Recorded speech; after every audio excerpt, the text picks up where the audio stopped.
More medications, less health. Something's broken. Traditional medicine manages symptoms, but true healing addresses root cause. I'm Josh Rimini, pharmacist turned healer. At Beyond the Pills, we merge ancient wisdom with modern day science to inspire you through stories of transformation, practical trainings, and holistic healing. Join me and other practitioners as we guide you towards vibrant health, body, mind, and spirit, and move beyond symptom management into true healing. Well, hello. Welcome to another episode of Beyond the Pills. I'm Josh Rimini, pharmacist turned healer. And today we have a guest with me, Nikita Lavallie. She's a transformational coach whose work focuses on guiding people through life's toughest moments to find lasting healing and purpose. With a background in clinical psychology and certifications as a life coach and a psychedelic integration coach, Nikita has dedicated her life to helping individuals break free from mental health struggles and embrace holistic transformation.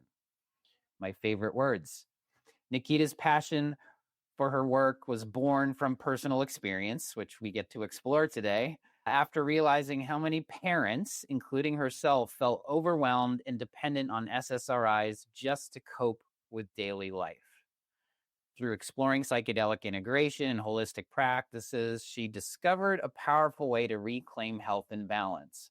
Today, we're doing deep dive into the intersection of mental health, holistic healing, and journey of reclaiming joy. Whether you're navigating these challenges like anxiety, depression, or just feeling stuck, my hope today is that we have insights for you that will inspire and empower you to move beyond the cycle of prescriptions and beyond the pills to find a path to true wellness. Welcome to the show, Nikita. Thank you for having me on today. I'm excited. And being a dad is a real big thing for me. So I know we're going to dive into the parenting part of it because I think there's a uniqueness there. And I love that it's in your passion and your bio and who you are.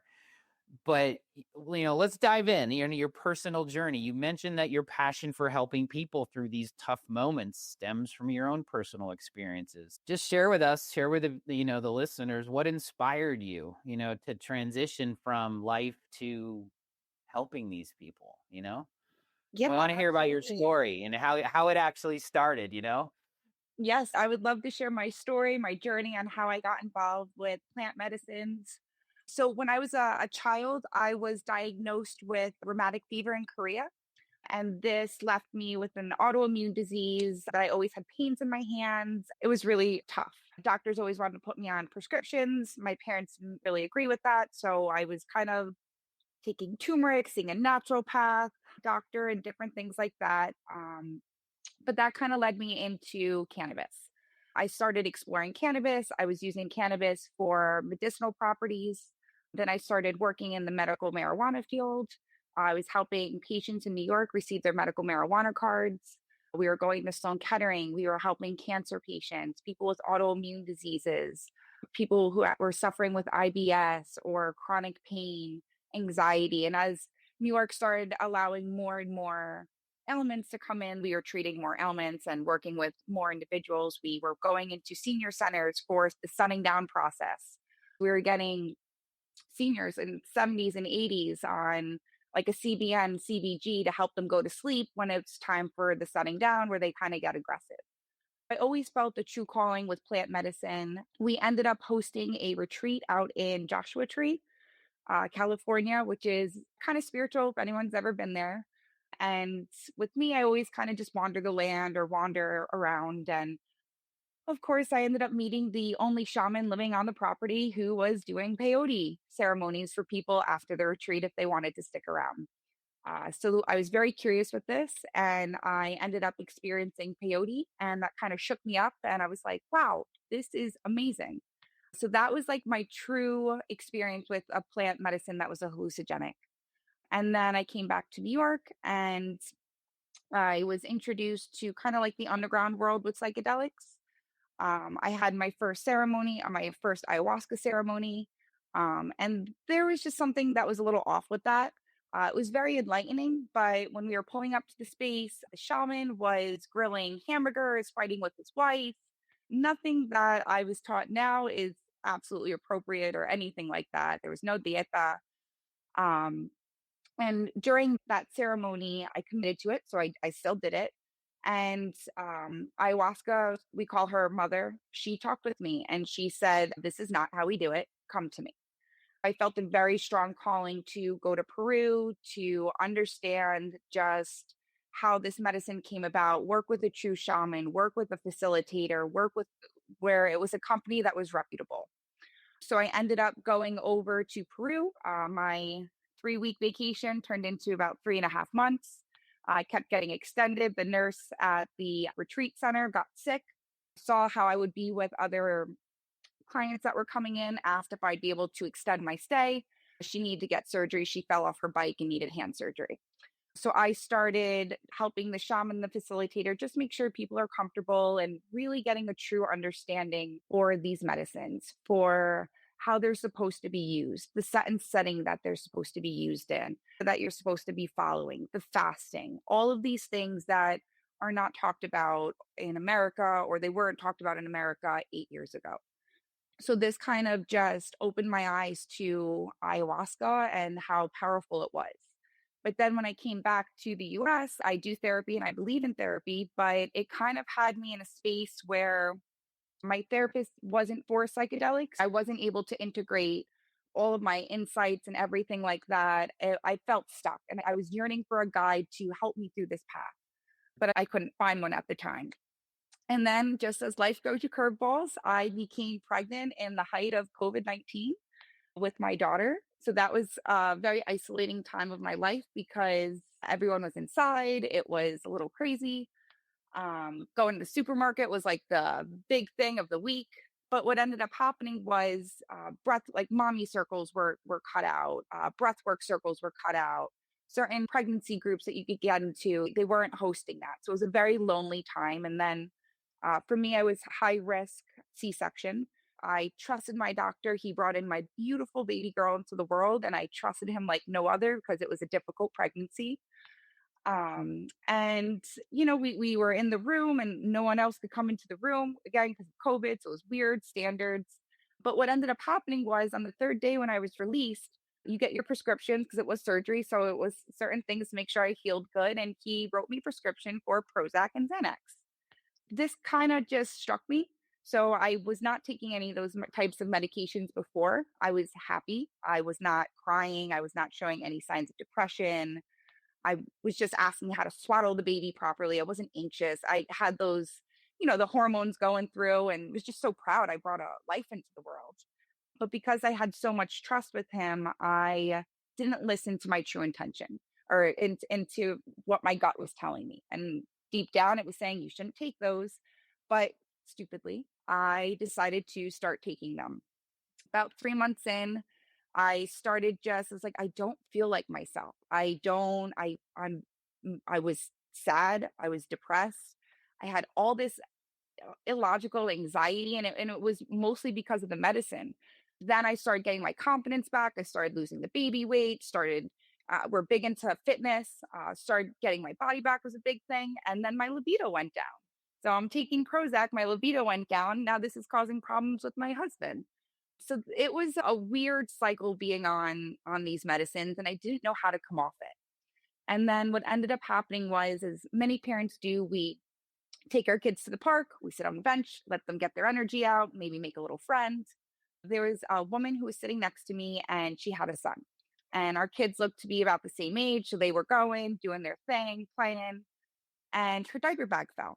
And I picked up her diaper bag to hand it over to her, and two pill bottles came out. And she looked at me like really embarrassed and like shoved them through. And I was like, "Oh, don't worry." And like just kind of like blew it off. And she looked at me and she started a conversation. She goes, "I think our kids are on the same age. Were you put on medicine too when you left the hospital?" And I looked at her and I was kind of shocked that she said that. And I said, "Actually, I was." And she's like, "Did you stop taking them yet?" I was like, "I don't know how to come off them." I don't want to take them. And she was experiencing the same symptoms that I was experiencing with them. So this kind of just, I brought my daughter, she left. I brought my daughter to the swing. I'm pushing her on the swing. And it kind of like hit me, like struck me like lightning. I was like, how many women are on SSRI medications that don't need to be on them? How many women are being prescribed these medications from a general practitioner, not even a psychiatrist or a therapist or anyone who works in the mental health field? It's a general practitioner prescribing these. So it kind of just, and when they give it to you, they can easily up the dose, right? But they, when you titrate it down, then, oh, I'm sorry, 10 milligrams is the lowest form. Now you can start to stop taking them, but you're going to be re-experiencing the feelings that you had when you first went on them. So to me, that really didn't make sense. I was having a hard time getting off of them. I didn't want to be on them anymore. And then so I started looking into psychedelic therapies that I can incorporate, as I knew, like when I went to Peru and when I experienced that, that's where I felt more like myself. That's who I was. I understood my calling. So what ended up happening was I went back to school. I went and got my master's, specialized in treatment resistant depression, anxiety disorder, postpartum depression. Once I received that, I went into a coaching institute through NYU. It was an ICF coaching institute. So I ended up doing that so that I can have a good structure for when I was working with clients. Now that I had a good structure and learned how to properly coach, I needed to bring in the psychedelics. So I ended up joining the Psychedelic Coaching Institute. It's a 10-month long program, and they go over every single psychedelic in detailed form, how to either experience it or work with it or have specialists come on and doctors and just talk about it. So experiencing this kind of led me to create my own practice. And what was happening was when I went to a retreat in Costa Rica hosted by the Psychedelic Coaching Institute, and that's really, really trained us how to properly facilitate how a truth ceremony should be done, how people should be eating before and after, yoga, breath work, all these special things that they should be doing so that they can go and take their macrodose experiences and make them last longer. And then a lot of people, once they have a macrodose experience, if you go and you incorporate a microdosing regimen within the week after, what that's doing is that's expanding your neuroplasticity. When you start to explain the neuroplasticity in your brain, which is, I geek out over this, when you start to expand that, you're able to make new connections. So people who are wanting new habits, say they want to start coming off their SSRIs, we wouldn't recommend a macrodose right away. We would start them with microdosing. And once they are fully off their microdosing regimen, then we actually have to lower their regimen when they're fully off the SSRIs. So I'm working with one woman. She was on a point two on SSRIs. Finally, has been off her SSRIs for 3 weeks now, and we had to move her back down to a point one. So she was like, wow, like I feel everything now. So it just shows that these medicines are numbing people. There's no exit strategy. They're not telling parents to meditate, to go for a walk in nature, to put their phones down, stop scrolling, to connect with their kids. And I'm not going to lie, parenting is one of the hardest jobs I've ever had. They don't give you a book. I really thought we were going to get like some type of book or something like that. We get nothing. They hand you the baby and say good luck. So I thought that was Mhm. really challenging. And I created the Psychedelic Parents for a community for parents to come in and talk with other parents and talk with me and talk with learn about different breathwork exercises or breathwork programs that are virtual that they can attend. So if they don't have the time constraint to go and do something, they can do something virtual when their child goes to sleep. So different things that they could do that fits into their schedule so that they can feel better and not be so relying on prescription medicines. Woo! Yeah, That was a breath. that was a breath. Um, that was huge. No, there's a lot of there's some great stuff in there to unpack. Like, your journey led you to plant medicines. And when we talk plant medicines, a lot of times people just think psychedelics are plant medicines. Well, there's other plants that are plant medicines, like cannabis, like even just phytonutrient density vegetables and fruits and things. So I love that when you're in this field enough, the medicine found you, right? It found you in your story of healing and journey, which led you. Like, I love the synchronicities. There's so many breadcrumbs I heard you say, and Yeah. that's when we know, like, you're in Joshua Tree. It's on my list of the next place to visit, actually. And you're wandering and you're I in love it. connection with nature and you find a shaman. And then all of a sudden there's this thing called peyote and you explored it and something called you out of curiosity and you had the courage to dive in, which opened your awareness. And then things started to follow, right? We got a lot to talk about in that story because there's so many really cool defining moments. But I also think, and it wasn't all this linear, like, oh, everything just fell into place. Like you got into the wrong setting for your first ayahuasca experience, right? You Yep. then the medicine, and people don't realize that if they haven't experienced it, but the medicine does speak to you in different ways. Some people hear things, some people see things, some people just feel things. But the mother, like, this is the way, but not right now, not this way, right? Here you are, and then I love the beauty of, like, you're just helping this mom who seems to be like on the same path as you as a mom, kids same age, and all of a sudden these pills fall out of her bag, right? And Yeah. for some reason, you're just like, it's cool. And then all of a sudden she felt connected to ask you that question that you had been pondering, which Yeah. also led you to this whole beautiful thing that you're doing is, I'm a mom. I was on meds that I don't feel were necessary at the time. And let's back up here. I don't ever Mhm. want to, like, vilify medications. They're there for reasons, not Right. for all reasons, but for some reasons. And nobody that's listening here, hopefully we understand that the goal here is to understand that we're over prescribing, right? This is why I feel like our mission is aligned because, 10 deprescribing, getting people off unnecessary medications is really important.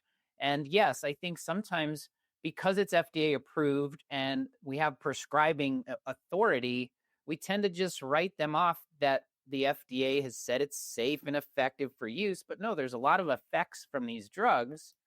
And when we're messing with neurotransmitter balances and all these other things, it's like you found in your particular way that you also express. I love this. Like, you're like, I wonder how many other moms have gone through Mhm. this journey. And so now here you are. I'm a mom. I know it's crazy.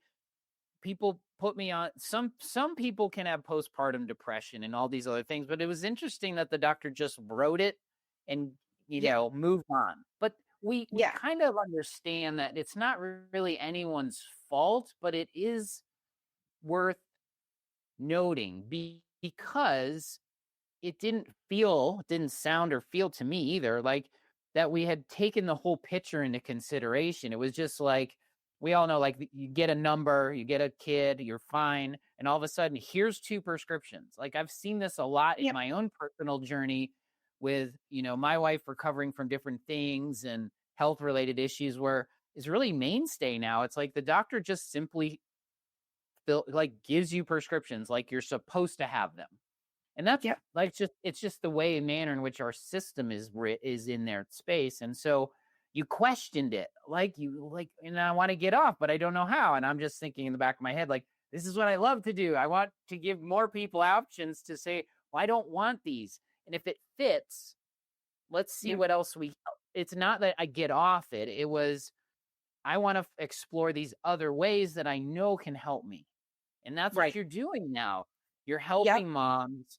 You're helping with, the shifting from, hey, if you feel these medications aren't great for you, it's not like I always just say empowerment is so critical now in Well, this that day. yeah, and it's also empowering when you're informed. Like, choose what you want to do. Don't just take the prescription home, but do research on it first. Go That see how you're feeling. If you're feeling happy and you just got prescribed Prozac, wait a couple days, wait a week and see, have check-ins with yourself, meditate and see, do I really need to go on an antidepressant or is it I'm just a little sleep deprived right now? Every new parent sleep deprived.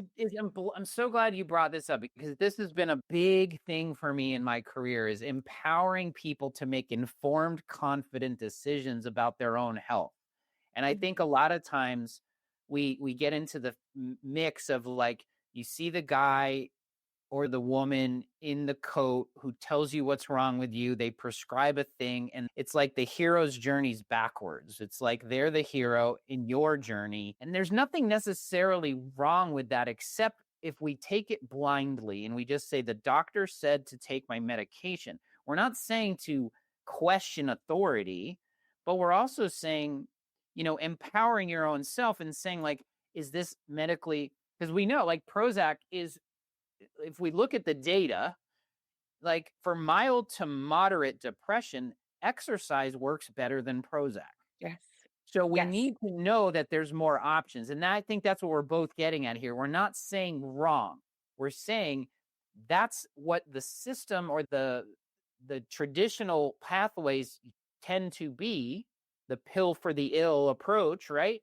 But what else could I do if I'm not feeling that bad and I don't really realize why? Like, did they even talk with you and understand, like, we're going to give you these medications because this is just like, here's the drugs, go. Yeah. And then the beauty of all this and why I'm so happy is you're taking this from the perspective of a bigger piece. Like, there's more. I'm not the only person here. Right. There's more moms that are going through this process. And yes, we do know that sometimes it's appropriate. But sometimes, let's just agree, like sometimes it's not necessary or not appropriate.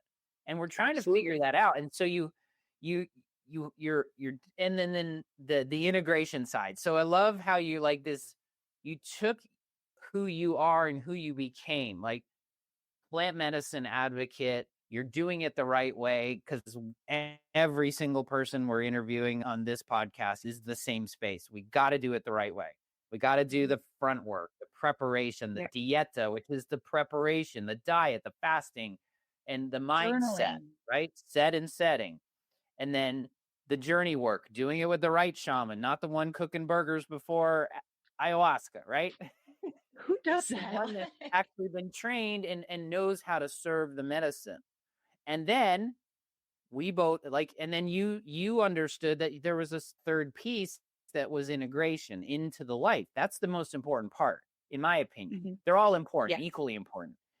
And so you took your background in psychology, you took your background in your journey coming through a COVID and being in motherhood, and then looking at that and how I can help the world. And then you just put all the pieces together for Nikita. And I love that. It's like, oh, I'm a mom. I can help parents navigate this stuff outside of the world of SSRIs or mood stabilizers. If, and then you're exploring these other things that might be working. So I love it. I just think it's such a beautiful path that you've been on and you continue to be on. Thank you so much. It really, it's this path has brought me a lot of happiness. And as I've been on it, working now with clients and seeing them have true results and how happy they are, it's inspiring. I work with dads also where they're bringing in the second or the third child and they're struggling. They're like, I don't feel like I'm a good dad, or they're going through their own stuff too. So sometimes with them doing a little bit of a microdose protocol, and I have a 6 week and a 12 week, it kind of just lets them be in tune with themselves. And I had one guy, he quit smoking, and it was his daughter came to him with a pack of cigarettes and she was like, "Oh, daddy, I'm like you." She's 5. Then he reached out to me a week later and he was like, "Hey, I need to quit smoking. Can you help me with microdosing?" So we started microdosing, went through the assessment, started prepping him, went through the microdosing protocol. He was with me for about 12 weeks, successfully quit smoking. He was smoking 3 packs a day. And what was happening was, it was like, now my daughter is missing the time that I would go outside. So he would like go outside and like do jumping jacks. So just to get, because that's was his relief, going outside for a cigarette. So now him and his daughter go for pedicures every other week. So like, cause she was like, well, daddy, can you start smoking again so that we can go outside and go for our walks? He's like, no, baby, we're going to try something different. So then him and I were talking about his daughter, what she likes. And I suggested pedicures. And now the two of them go every other week. And that's his bonding time with her. And it doesn't have to be over some like a substance that's not healthy. Or Yeah. women have come to me where they're having like like culture wine, and it's culturally acceptable. And it's just you go to a play date and moms are offering you there's two bottles of wine. You're like, white or rosé? And you're like, I'm driving after this. So it's Or just which pill is Xanax do you want? It's like, it's yeah. like if you're like, oh, I'm feeling anxiety. Like seriously, it's like three women will be like, oh, honey, what do you need? And you're like, this should not be doing we should not be doing this. Like, okay, so we're gonna go and drink and then take a Xanax, and like this is not healthy. And we have our kids around us. Like, what are we teaching our kids? So it's you want to end up teaching your kids. And what's great with microdosing and psychedelics is it gets you to relate with your childhood again. So like just playing with your kid, just getting out and being in nature and different things like that. It's so beautiful.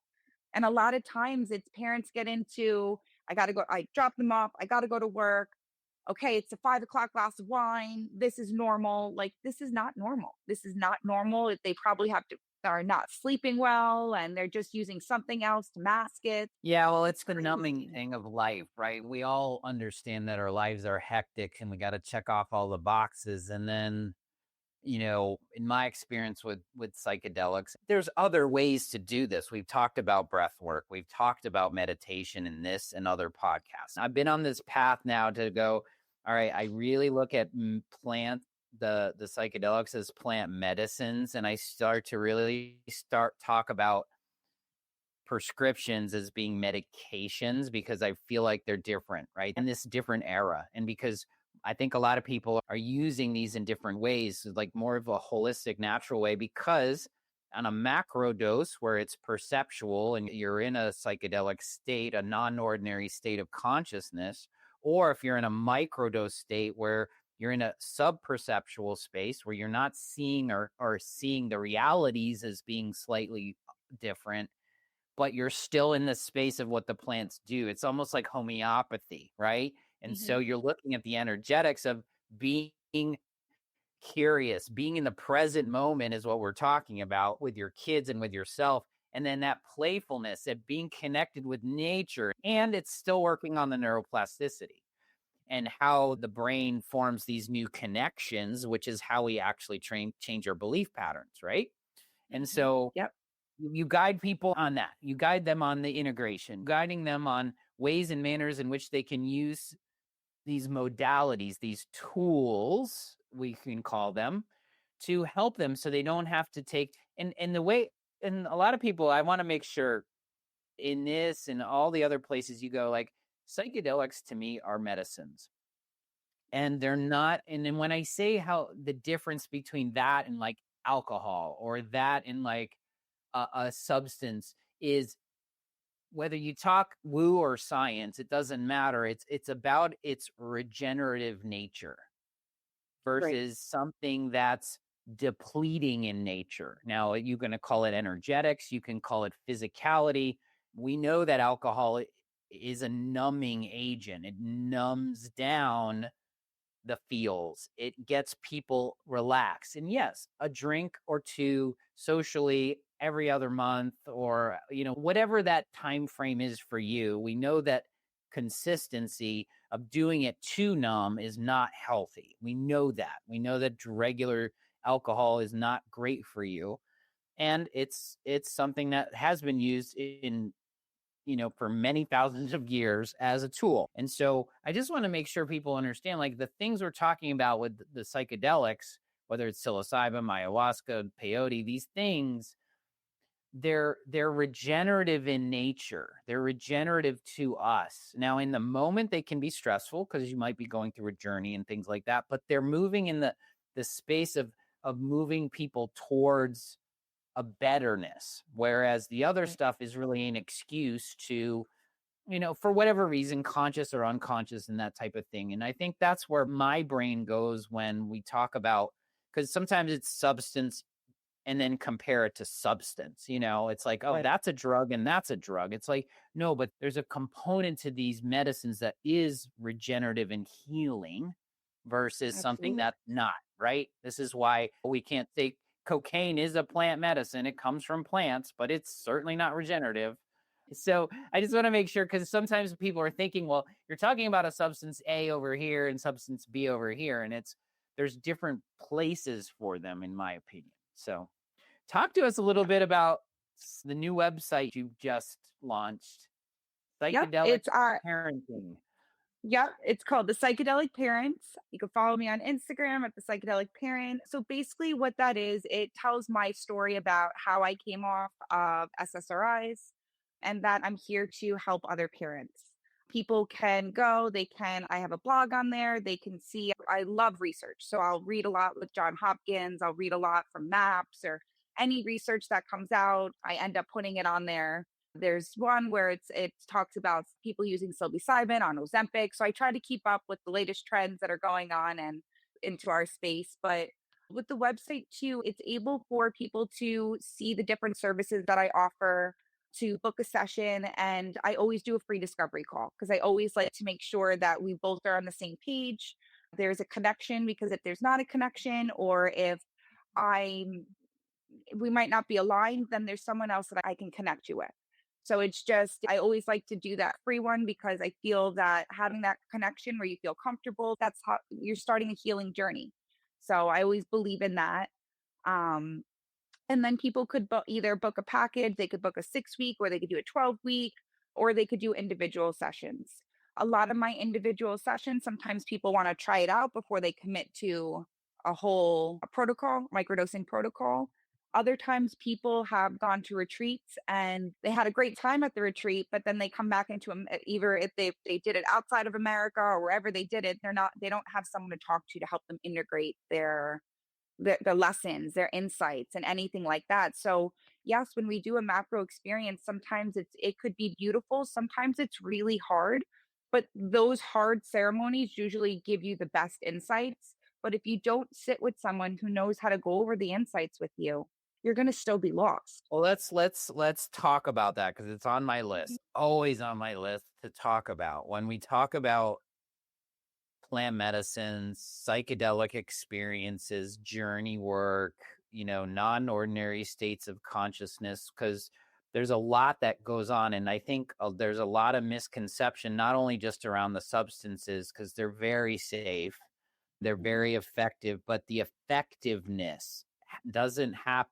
Everybody says, I go through the journey and you have a profound experience, but there's a whole lot going on up here and Yeah. energetically, body, mind, spirit.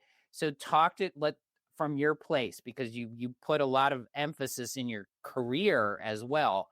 We need to talk a little bit about integration work and what does that Yeah. mean and why it's so important. I work a lot with people that want to understand the medicines and the preparation work and where they should go for journeys, because we want people to prepare properly, for sure, and to make sure it's right for them in the right Mhm. situations, because all the medicines are very different, and doing it in the right fashion. In other words, a safe setting that's done properly. The journey work and doing it legally in the right places, not in some shady place background. But then the big piece is people try to get to that space, but then all of a sudden they go, whoa, what happened here? Right. And so Mhm. talk to people about the process of integration, what you do, but like also why it's so dang important. Because if you don't integrate, it's like having a fun, crazy experience you know, at the amusement park. You went on the roller coaster, you said, holy crap, that was amazing. And then you got off it, right?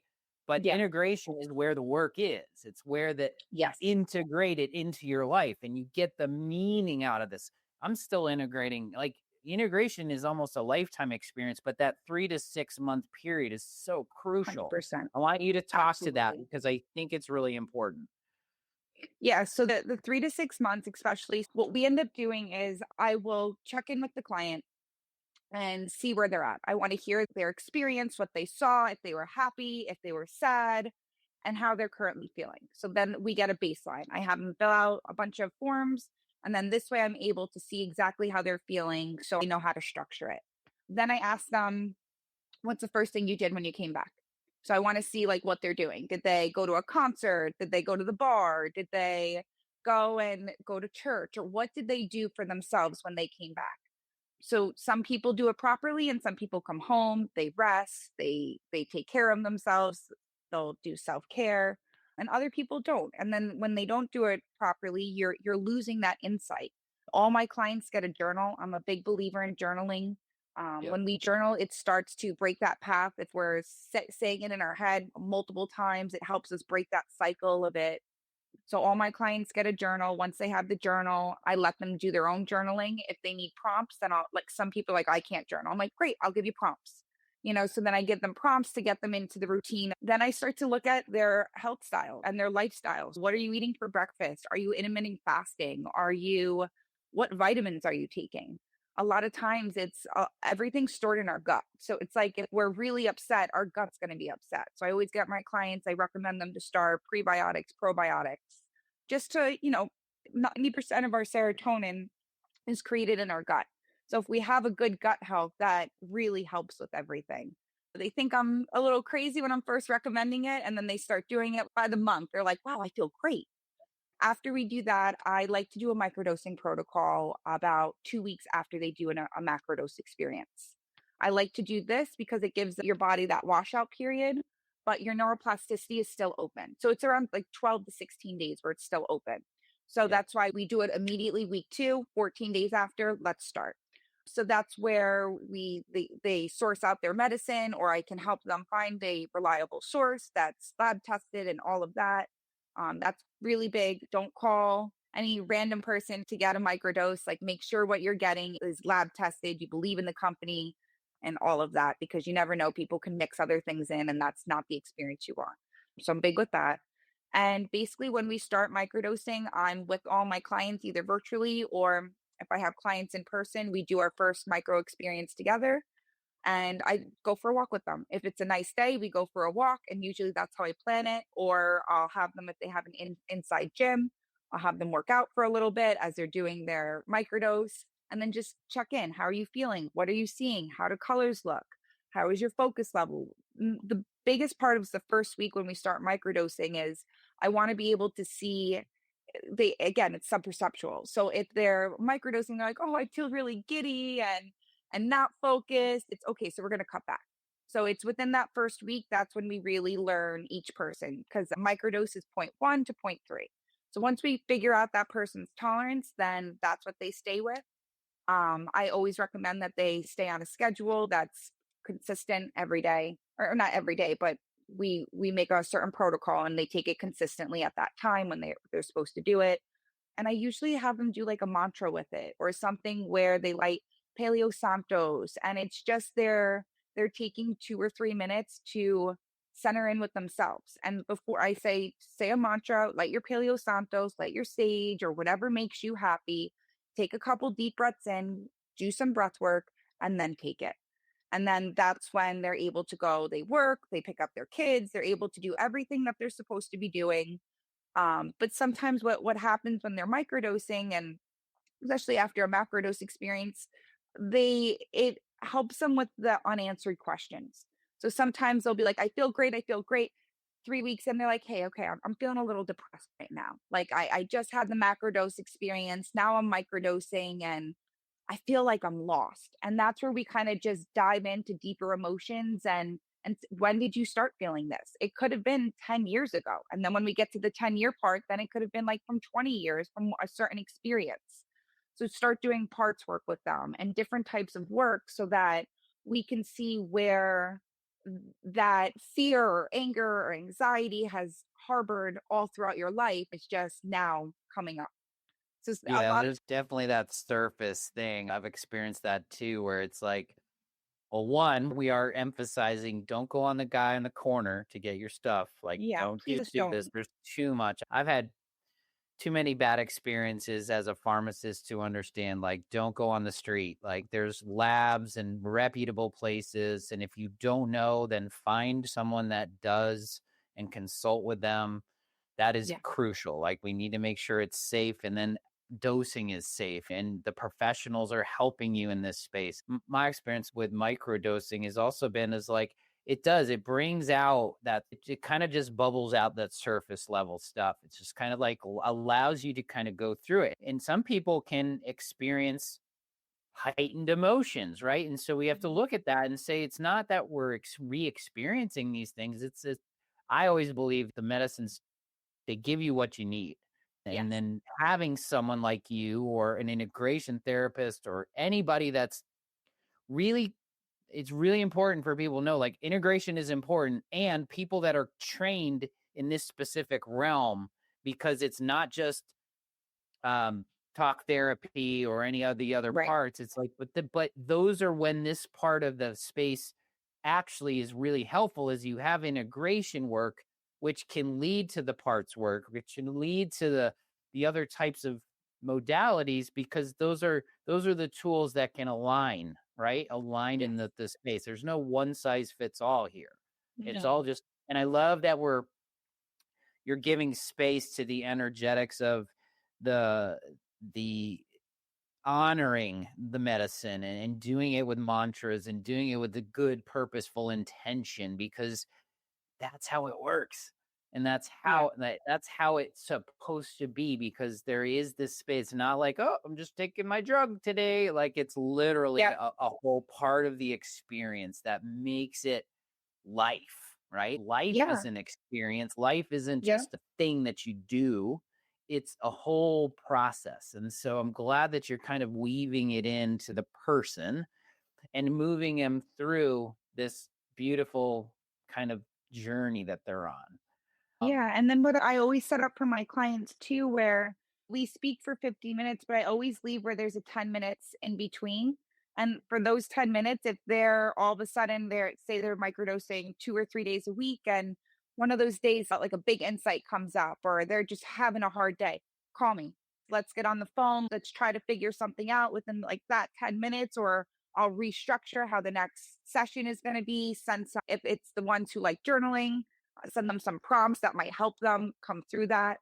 And then just make recommendations for them. Go. A lot of my clients are big into fitness. So it's go sit in the sauna, go sit in the steam, go meditate for a couple minutes and sit in that feeling. Cause you don't want to keep numbing that feeling. If you keep numbing that feeling, it's gonna always be there. So sometimes Well, and if you have to cry and you got to feel the feels. fun. Just like we do with our children, right? Like, it's the whole process. It's like, you don't push that stuff down. You Yeah. let them express it, and then move through it, just like in a macro journey or in an emotional journey. It's the only way forward is through. Yeah, And so moving people absolutely. through that, but being their guide. I think that's what's really important, is Yeah. you're their guide in their journey, alongside them. Hey, call me if something comes up. Like, this is part of the process, because I had a beautiful integration coach through my transformational experience. I was similar to you. Like, I went to Peru, and then I integrated in the Andes for 10 days, and then the journey continued. Like, the journey was like, I Yep. came home and I was like, okay, this is just the beginning. This isn't the end. And I had set that up because I had the right pieces for me. And it was really beautiful. Yep. I have a really good friend who's in my front row dads group. Because I'm big into the dads thing, doing, growth work with dads in my Yep. group. And he was awesome for me. And then I had my integration coach, and everything was aligning because she did the same thing with me, right? Like the Yep. journaling, he went through the whole process of, all right, what were your intentions? And now let's see how they're unfolding for you. And it was beautiful Yep. because I hadn't thought about it. And then she came up, she's like, here's the notes before we went. Here's all the intentions. And she went through them, and she was like, Hmm. how are these unfolding for you now? And I was like, yes, yes, yes. Holy crap. All these have Yep. happened. And I was like, this is Yep. beautiful. And so we need guides, not just the shaman, right? We need the guides that are going to be in the part of this journey of preparing. the Yeah. journey work, guiding people into the right decisions that feel good, because sometimes, they don't quite know exactly how it's unfolding for them. And sometimes Mhm. there's a process of also non-doing, of just like you said, just sit with that. Sit with Yeah. that for a while. Don't push it out. It's there for a reason. So let's let it come Yep. up, and let's not game it or put anything of that type of stuff on it. Just let it sit there, let it be, and then move and allow that to happen. Right. That's the beauty Right. of all that stuff. Yep. Absolutely. Well, it's funny with intentions too, because some you hit right on, right? And then there's others where you didn't set that intention, but the medicine is speaking to you. So I set someone up I worked with them for their assessment, for their preparation, and then we had our intentions and they went to a retreat center I recommended them to. They went there and then they called me on day 3 of the retreat. I'm like, everything okay? How are you feeling? How are the facilitators? Right. And they're like, you know what? I need to add to my intention. I was like, you have your journal, you got this. And he's like, no, I just need to let you know that I've been eating so bad. Like everything I'm eating, this is why I'm overweight. This is why I'm having gut issues. This is why my hips hurting. The medicine told me that I have to stop eating fast food. And I was like, wasn't even our intention. Like, so it's really cool how you set your intentions, but also the medicine will, okay, we'll get there, but we need to do this too. Well, Like it that's like highlights something. yeah. Well, it's so it's so fun to watch people go through and experiences, because we're the creators of our existence and our destiny and our experience. And then we also have God, universe, spirit, whatever you want to call it. Like Mhm. there's another part to it, right? There's a divine intervention that can happen where, yes, you may have an intention, but Mhm. this is what you needed, right? I always just Yes. say the medicine the medicine is always going to give you what you need, no matter Yeah. what. And that's Yep. why I don't ever say there's bad trips. They're challenging. And when we're Yep. facilitating them, and now bad to me means it was not facilitated properly. We didn't get it in the right setting. Right. There's a lot of abuse. There's a lot of negative vibrational people doing this stuff too. This is why You I should not want to even make be sure touching it. people do it right. That's Yeah. a whole nother conversation. But if you're in that space and you're having a challenging experience, it's because there's always a reason behind that, right? There's a reason Yeah. to uncover the challenges. And in other words, I firmly believe that it's not all just complete love. There can be challenges, Mhm. and those are and if we take it with an integration coach and with someone that understands, like, where is the meaning here, right? Right. Where is Right. it? What's going on here that I always say, what am I supposed to learn here? Whether Yeah. it's medicine or not, it's like we're winning or learning. So what am I Yeah. learning here? And learning Yeah. seems to be like it's a win, right? If we learn from the experience, we're good. Right. And that's where the deep insights come from. And as long as you're at the set and setting, you're with trusted shaman, trusted facilitators, trusted medicine people, because sometimes you might need a medicine woman to come over if it's a negative time to, to do, say, a prayer or to do whatever they do with I can't think of the name right now, but it was like people would come over if they were struggling and would say a prayer and do just certain incense around them and rose water, and that would help them bring into like a different space. So I always say to my clients, some of them they'll be like, oh, I could find this retreat, that one's a little expensive, I can go to this one. I'm like, oh, please, can you just send it to me? Let me just do my research on it before you go to save $1,000, because you're going to end up going and having a horrible experience if it's in someone's backyard. And I always think of how my experience was. So I never want my clients to experience that, because that's not ideal. And it's just now it's especially with the Psychedelic Coaching Institute, there's so many of us who are doing retreats and different things like that, where it's like I can link you to someone and then know that you're with a safe person that I can check in and just be like, how are they doing? Well, that is a big space that I think is important for people. This is why you hire guides, right? A guide is Yeah. to help you not make the same mistakes, really. Sometimes it's just to to get you in the right place that fits. We had this Yeah. conversation the other day, is like, you shouldn't you shouldn't pick a place because of the calendar, right? It's like, oh, that Mhm. fits my weekend. Like, no, no, no, no. Like for me, it was really important for me to do it a very original way. Ayahuasca had been calling me, and I just, it was the time. It was the time for me to say yes. And when I said yes, it just started unfolding. But one of my biggest, one of the why I chose the place I went to, the Temple of Way of Light in Peru, was because it was done the traditional way with Shipipo healers. And and I had spoken to someone who I trusted. I met, but I knew them from a very trusted person of mine who was doing men's work with me. He had been there. So he had told me exactly what the experience was. So there was a firsthand experience where I knew that I could go to a place that was trusted, right? And so for me, that was another critical point. And I loved it because as I started moving into this space and I had said yes, they started to unfold for me. It's like I randomly Isn't met it this guy. magical how that Oh, happens? in It's two and a when half it's your weeks, true I had calling. three random experiences that led me to this one place in the middle of the Amazon in Peru. So it was like Yep. I kind of trusted after I had started, like I needed to do this, this, and this. And all of a sudden I got through all three. It was just that's She's like, when go. medicine Yeah, works, yeah, right? yep. So that was pretty cool. It's truly when everything starts to align, because sometimes some people are like, "Oh, I'm scared, I'm scared." I'm like, "You will know. Like, you will just know. It's everything starts to align, you start putting it out there, and then it just all works out." And you're like, "Okay, I'm gonna go do it." And when it all works out and you keep seeing the sign, that kind of reassures yourself and gives you that confidence Yeah, the to do it. synchronicities fall into place when you're in alignment. And if you're Yeah, not in alignment, it's because you're maybe trying to push for it, right? And so the thing with this is we have to learn to slow down, right? Our yeah. society is all sped up and we got to do this, we got to do this, and all of a sudden it's like just slow down. Slow Well, down. easy, even with, okay, so go out and take a 20-minute walk. Nope, you could take Ozempic now.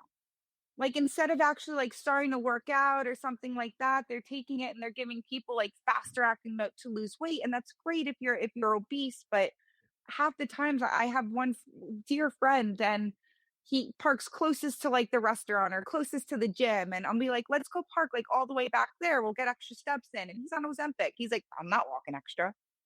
It's Yeah, like well, it's people. part of the programming and part of some future podcasts that I've already got connected with is like there's an Ozempic and then there's a Nozempic. And the Yeah, Nozempic way for me is diet lifestyle, right? It's moving you. exactly. We know we can do this, but we've been trained by pharma and big food that like, hey, just don't change anything. Do what feels good and then you're fine. I do this to my kids all the time. I was like, do you know the percent of people that will take an escalator versus the stairs? Yep, 98% of people will take the escalator yep, instead of just we're the ones walking up a walking up flight the of stairs steps. Yep, or walk it's down a flight of stairs. So yep, we know that, but it's not our fault. We've been programmed. It's just how do we how do we get out of the program? We make a different conscious decision, right? That's how we have to move through it. right. We got to close up. There's so much going on. I love what you're doing. Go to Psychedelic Parent, find you on Instagram. Even if you're curious, you do discovery calls. I call them health Yep, they're strategy complete. sessions. Same thing. Yep, If it doesn't fit, great. I can either find a place for you or I can say thanks for meeting with me, right? So no absolutely. obligation. It just connects, right? There's a connection point. That's how we do business these days with the. Yep. But if what's the one message you want listeners to take away from this conversation, especially around reclaiming health and finding this balance, especially as parents? My one message is, if you're really feeling stuck and you are not happy and you're on medicine that's supposed to be making you happy and feel good, but you just are struggling to get out of bed, are struggling with your significant other, struggling with your kids, there's a way for you to be happy. There's always different ways for you to be happy. Reach out and let's find a regimen or a protocol that works for you so that you can start living your life for you. It's not just all about our kids, not just about our significant other. We have to live our lives for us. Mm. It's the whole oxygen mask, deal. It's like Exactly. if we're not in our full alignment and our cup is full, then how Hmm. can we be of service to others, especially our children? And Yep. I think as Yep. moms, especially, you know, it's I'll take the scraps, right? Everybody else first. So I love that you're on that alignment of like helping other people because all it is, and the way I look at it, guys, is like all it is conversation. It's one phone call. Yep. There's nothing Yep. beyond that. It's just if we want to make these decisions, if you are sick and tired of feeling sick and tired or you're stuck, like the first step is to just start by starting. So Yep. thank you so much for this conversation today. I really Absolutely. appreciate everything you're doing. Go check out I'm gonna go check out the new website. I want to look at it. I love that you're doing something with purpose and passion and intention and you're specific enough to do the right thing with the right people. So thank you so much. Thank you very much for having me on today. And this was a beautiful conversation. Awesome. Well, until next time, everyone, that's a wrap. Stay well. Thanks for joining me today on Beyond the Pills. If our mission to de-prescribe 10 million unnecessary medications resonates with you, share this episode, subscribe, and leave a review. Whether you're a practitioner or someone ready to reclaim your health, visit rx2wellness.com for free resources to begin your journey. Together, let's go beyond the pills and co-create a world of vibrant health and true healing. Until next time, live better and stay well.